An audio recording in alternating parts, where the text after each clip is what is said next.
wanted to make a quick video on what I do to find my projects and kind of how I got started and basically the method in which I use to build and flip motorcycles. I've had some questions about this in the past, so I figured I'd throw a little video up, kind of give you the rundown of start to finish exactly how I find the bikes, what I do to them, where I get the parts from, how I go about selling them, all that kind of stuff. So there's a million different ways to do this, and I don't claim to be, I don't claim to be an expert, but I've done it quite a few times, and this is kind of the method that works for me. So I'm going to go into a little bit of detail about how to figure out what bike you should build, how to figure out how much that's going to cost you, actually finding the project itself. Then once you have that, part done, I'll go into a little bit about what to actually do as far as getting the parts, how to keep track of the budget and figure out what your potential profit's going to be. And then the final one is just going to be a few little tips on how to go about actually selling the bike and getting the most out of it after you're done with the project. So what I'm going to start off with is how to actually figure out what kind of bike you want to build. So a lot of you are already going to have a general idea of the type of bike you like as far as the style goes, whether it's a cafe racer, a bobber, or stock original restorations, kind of whatever you're into. It's important to really have an interest in the type of bike you want to build for a number of different reasons, but the main ones being, if you're really into it, you're going to know the market better because you're going to be keeping track of it, all the time and constantly checking out what other bikes are coming out and who's building them and where to go for references and that kind of stuff. If you're already kind of into that style, it makes it easier. That's not saying you can't, find a good deal on a bike that you wouldn't have thought about building. But generally for your first couple projects, it's probably best to start with something you're pretty familiar with. So the type of bike I tend to lean towards is like a cafe racer, brat, street tracker, basically classic Hondas from the early to mid 70s. So what I tend to do is just kind of go on Instagram, you can type in hashtag cafe racer, just kind of look through and browse and figure out a bike that you like the look of, one that catches your eye, and something you might want to try and build yourself. So say you really like this bike here. So you can kind of check it out. You see it's a CB550, it looks like, which happens to be my favorite bike to build. And you can kind of tell what's done to it. It looks like, it's stock wheels, it's stock suspension pretty much. It does have, obviously, a different seat, maybe little street tracker handlebars. Not a huge amount of modification. So this is something that's totally achievable for a first build. It may not be quite to this quality, but it's definitely not something that's out of the realm of possibilities. It's not like you're cutting the back half of the frame off and completely fabricating something from scratch. So this would be a real good place to start as an idea. So it's like, okay, I decide I want to build a CB550. So what you need to do is search in your area for those bikes for sale and figure out what a typical price range is on them. So not only are you looking for what you can buy a project for, but also what they're going to sell for when they're done. So the easiest way to do that is just jump on Craigslist. We'll go to motorcycles. We'll just search CB550. So these are just some CB550s that are for sale in my area here in Austin. One thing I do want to do as a kind of an extra tip for you guys, search multiple different ways when you're trying to look for a bike. And what I mean by that is a lot of people are pretty terrible at keeping accurate keywords or descriptions on their bikes. So there's a good chance that you can find a bike that's been listed that a lot of other people aren't going to find. So this is CB550 with no spaces. I bet if I put a space in here and search, look, this is almost a completely different set of results. Some of the bikes are the same because somebody put CB550 in both ways, but here's an example of one. They only put it in with a space, so it's not going to pull up if you just search CB550, the way I did the first time. So just kind of a word to the wise, or a little bit of a tip is search multiple different ways that you can think of. I've bought bikes that just say 1975 Honda on it, and it doesn't even say the model whatsoever. So you just have to be a little bit more creative, and that's when you're really going to find the good deals, is when you start to search and find a bike that nobody else does, and that means there's probably not a lot of interest on that particular bike, and that person may be willing to kind of wheel and deal on. Another thing you can do to figure out what kind of bike you want to build, or finding an actual project, is just search for project under motorcycles. So this is going to pull up anything that somebody put the word project in, so you can find a bike that maybe somebody already started and ran out of money, ran out of interest, ran out of talent. For whatever reason, they're kind of stopping the project before it's done. And this is a good place to find bikes that may already have all the parts they need, they just need to be finished. So here's an example. Here's a CB500, pretty darn close to a 550. Starts, clean title, it's got all kinds of new parts, great condition, 1,800 bucks. So I know for a fact that in my area, CB550s, typically when they're done, sell in about the $300 to $3,500 range, depending on what's done to them and condition and that kind of stuff. Of course, you can have a variance from $2,800. Somewhere around $3,000 is a pretty safe bet on a CB550.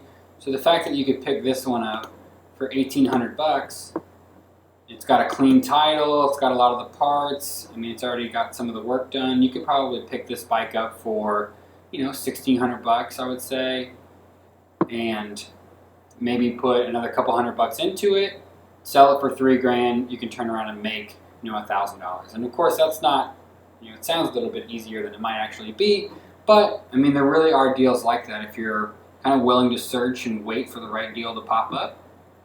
So one thing I would definitely think about doing is just searching for project, or also what you can do is leave the search box blank, and sometimes I'll just search by model year.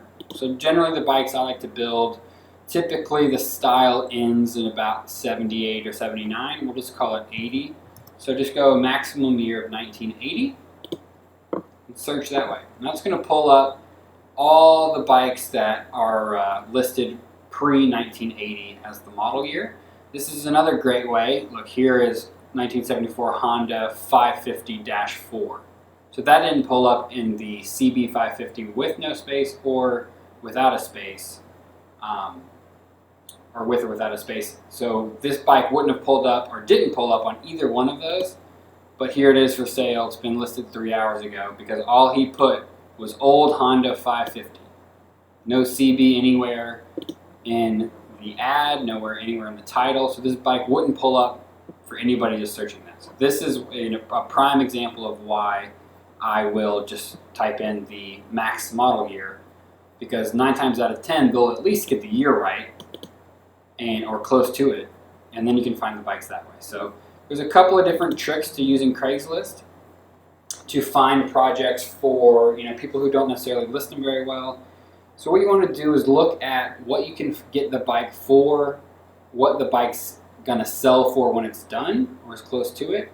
Another thing to keep top of mind is whether or not you need a title for your bike. So that's different by state, and a lot of the stuff I'm going to talk about is kind of limited to the US. If you're outside the US, the laws may be a little bit different, as well as you may not be using Craigslist at all, but there's some kind of classified site that's probably going to be similar.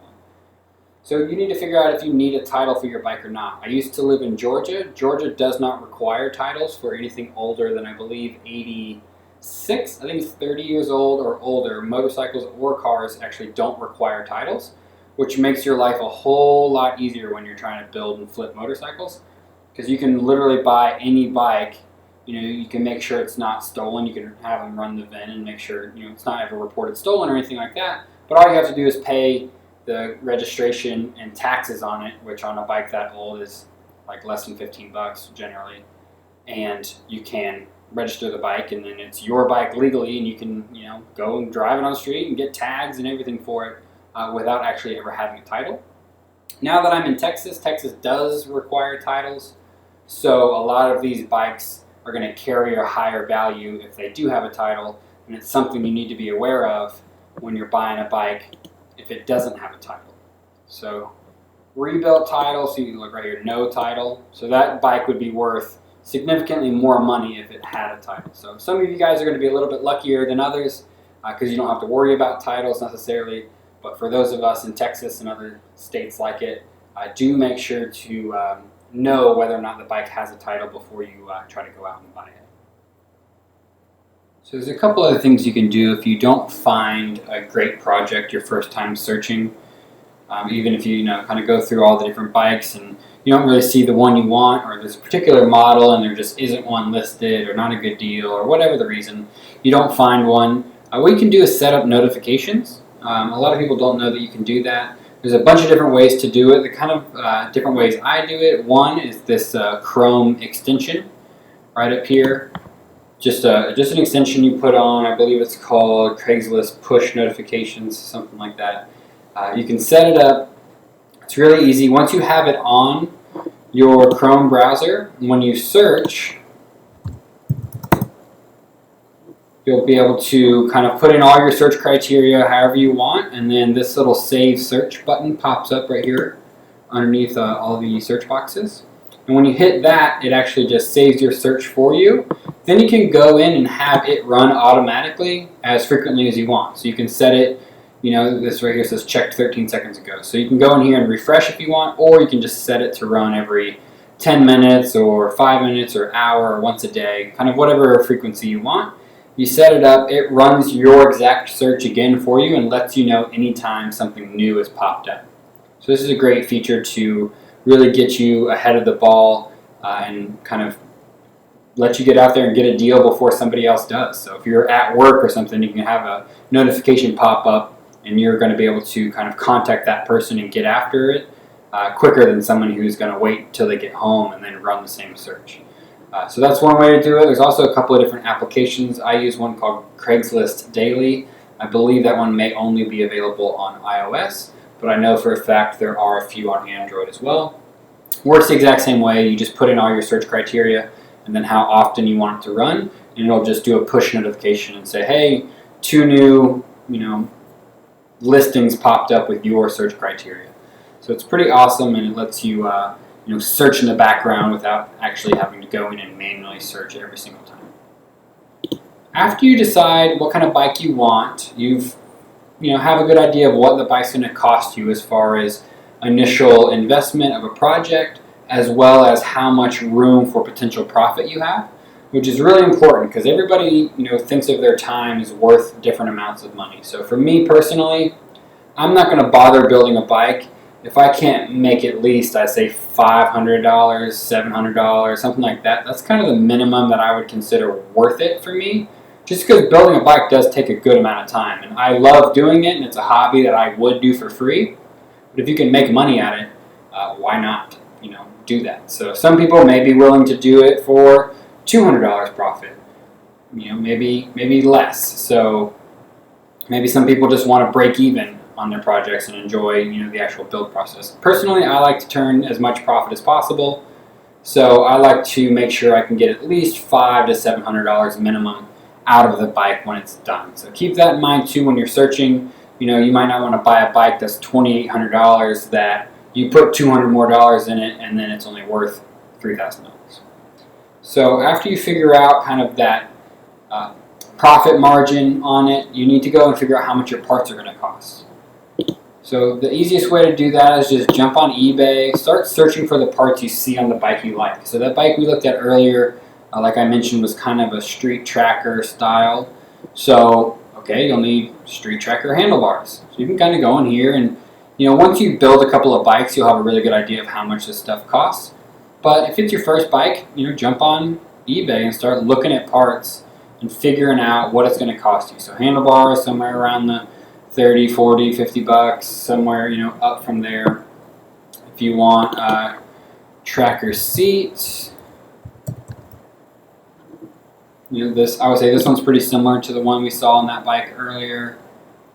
So it's going to cost you about 160 bucks plus $25 shipping. If you're not familiar with eBay, some items have free shipping, some don't. So make sure to calculate that in when you're looking at the cost of an item. Also, eBay is really easy to use. I used to be a little bit wary of it before I actually kind of dove in and actually ordered some stuff. I used to think you had to use like a weird PayPal account and try to PayPal somebody money directly, and there was like a chance that they didn't send you the item, and it's really not. It's very similar to just buying from a company. Heck, a lot of the times when you buy products from eBay, you are just buying from a company directly anyway. They're just using eBay as their actual selling site. So, and they accept all major credit cards. So you can go on here with your Amex or your Visa debit card and buy something. You don't have to have a special PayPal account or do anything different than you would if you're buying something on Amazon or any other site. So it's a little, makes you feel a little bit better knowing that. And also you have this money back protection. And I've never had a bad, thing with eBay. Some parts, if you go really, really cheap on the parts, if you have a range of parts from, some of them are $50, some are $60, and all of a sudden there's one that's $25. Odds are it's going to be really bad quality. It's going to be coming from China, most likely, which isn't terrible. There are some decent parts coming out of China and Thailand and stuff, but you also have to think a lot of the times when you buy something from China, it's cheaper. This seat's $70 as opposed to $160. But the shipping times sometimes take a lot longer because especially if they're free shipping, it's going to be economy shipping, which means it's going to take, this says anywhere from Friday, August 5th, today is July 20th, to September. So it could literally take almost 2 months for this part to get in. So yes, you can save a little bit of money, but is it worth having your bike basically be on hold for 2 months? So if you know you're not going to finish the bike in the next 2 months, then that might not be a problem for you. You can worry about, you don't have to worry about that, but if you want to flip that bike quickly, you can't be sitting around waiting for parts. So what I use to keep track of all of this budget is Excel. So I'll kind of show you what my budget sheet looks like.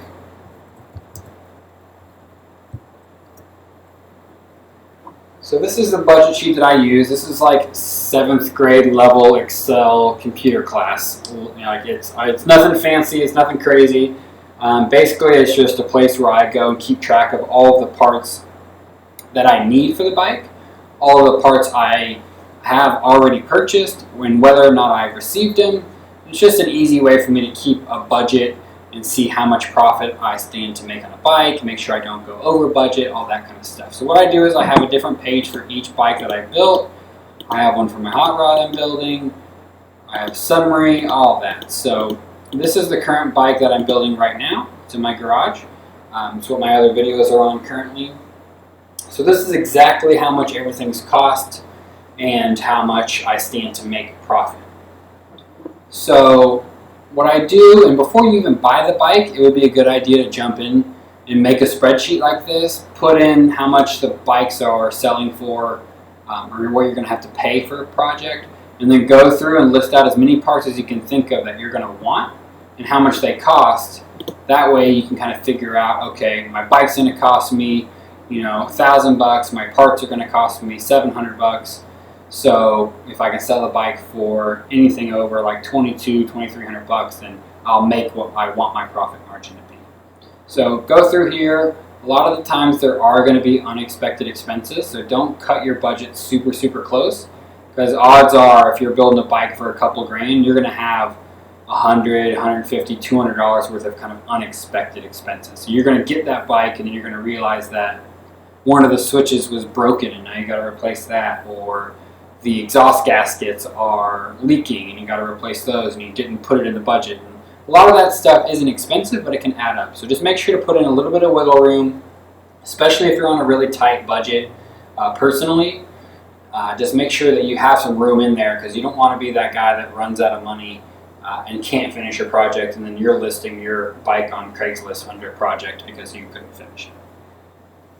So this is what I do here. Green parts means I ordered them and I have received them. Yellow means I ordered them and I have not received them yet. And then the white are ones that I want, but I haven't ordered them yet because I'm not sure if I actually need them, or I might go a different route. So this is kind of what I do. So these are parts needed, and once I order them, I flip them to yellow. Then I'll put them over here as well because I did in fact purchase them. I'll put the cost. I like to just round up to the next dollar, just to be safe as far as how much I have into the bike. Then I just total that up. So in my current bike right now, I have like $1,487 in it out of my $1,500 budget that I set for myself. So I have a whopping $13 left. So I'm pretty darn close on this one as far as what I personally set my budget to. But then the bikes, like I said, the 550s are selling for about $3,500 the way I'm building mine. So I stand to make a potential profit of about $2,000, which is pretty awesome. So I'm going to have a little bit more cost in here that I haven't calculated, like the cost of transferring a title in Texas, and also, maybe some little knickknacks here and there, maybe some paint. So I'll probably go over this budget a little bit, but if I'm going to stand to make $2,000, then even if I put another 100 or 2 in it, I'm still going to be in the green. So this is just a spreadsheet that I use personally to keep track of everything. The more you treat this like a business, the more successful it's going to be.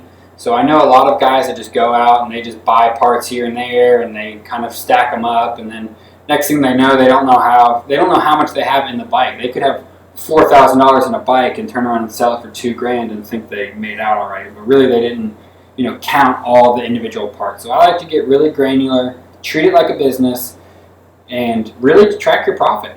And it makes it a lot more exciting when you can say, "Hey, I made $2,013 on this," instead of, "Oh, maybe I made $1,000. I'm not really sure." I like keeping a little bit more kind of accurate track of exactly how I'm doing. Which, if you don't care to do that, then you can totally forget this and just use this as a list to figure out what parts you need and if you'd ordered them or not. So that's pretty much how I'm going to explain what I do as far as finding parts, ordering parts. One thing you can also do is jump on Amazon. Amazon's a great resource for parts as well, because they actually sell a lot of the same parts you can find on eBay. And you can get them Amazon Prime, which means you can get them 2-day shipping. So, a lot of the times you won't be able to find stuff, but you'd actually be really surprised with the parts you can find on Amazon. And then you get Amazon's customer service and all that kind of stuff, Amazon's shipping. So don't just look on eBay. You can go on Amazon. You can go, Google search and then go to shopping tab and figure that out. Sometimes I'll have to order a specialty part from, a website like the Jets for my car, but I had to go to 4into1.com to buy them because they weren't on Amazon or eBay. So you can kind of just shop around, figure out what the parts are going to cost you, and then once you have all that kind of squared away, then you're ready to go out and actually find the bike and get started.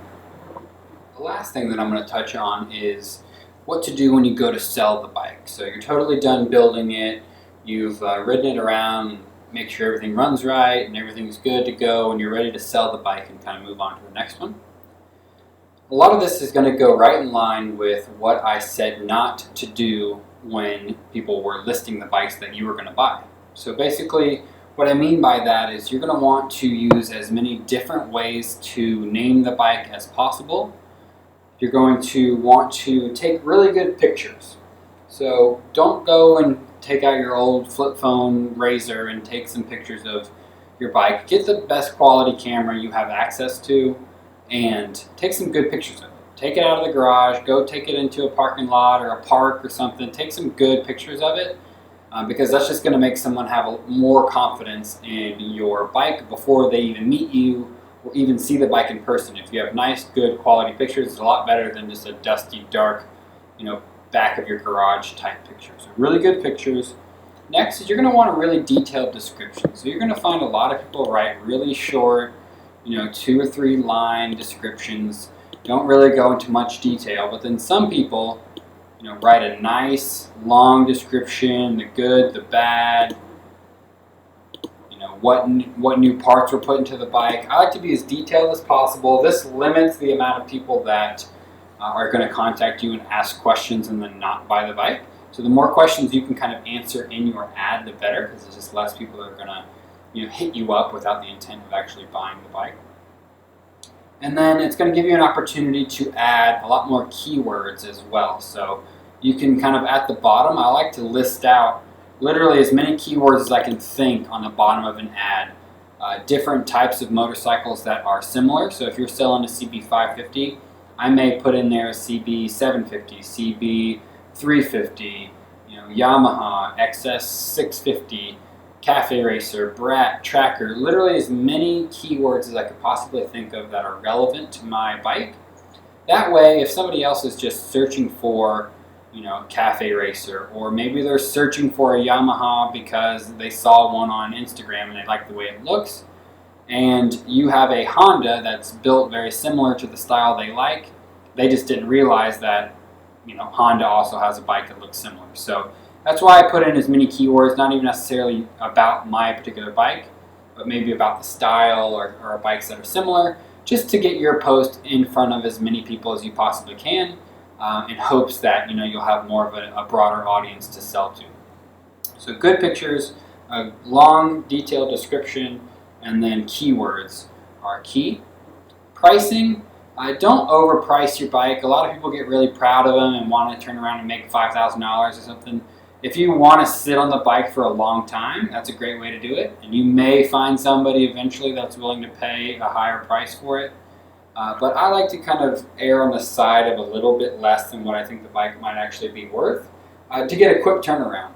I'm the kind of guy that I have 3 or 4 or 5 projects going at once.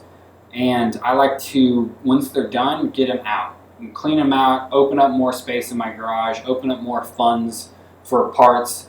And also, I started with a small budget, so I had to turn them quickly, because if I didn't have the money from selling the bike, I couldn't buy the parts for the next one. So until you can build up a good reserve of money, in your little business, the quicker you can flip them, generally the better. Another way besides Craigslist that I've sold bikes before is motorcycle sale pages on Facebook. So this is a good way to sell a bike. It's not a great way to buy a bike, in my opinion, because it's a lot harder to find the exact model or the exact style you're looking for. But it's a good place to post your bike, because people may just be browsing. They want a motorcycle, but they don't know what kind. And they may just be browsing and they'll come across your bike and they'll look at your really good pictures that you just took, and have a lot of interest in it. So sometimes I'll throw up an ad on one of these Facebook pages as well, just to get the bike in front of some more people. And like I said, the more people you can have look at your ad, the more likely you are to find a buyer quicker. So that's kind of the rundown. I know the video probably ran a little bit longer than I anticipated, but I wanted to get through as many details as I possibly could, to get you guys info on how to build a bike, how to find a project, how to make money doing it, how I do it. Just like anything else, there is risk involved, but if you're smart and you take a calculated risk and keep track of your parts and your costs and your profits, you can turn it into a little business very quickly. And I've been able to more than quadruple, even more than that, my money project after project, just by starting small and just kind of building to your skill set. So don't go get yourself a bike that's way beyond your skill level and you'll never be able to finish it, or it'll take you 2 years to finish it. If you're not super comfortable with building a bike, start with something that's a little bit simpler. Like that bike I showed earlier, that a lot of it was already done. You may just need to get it, paint a few things, get a few extra parts, put it on there, get the bike running right, and then sell it.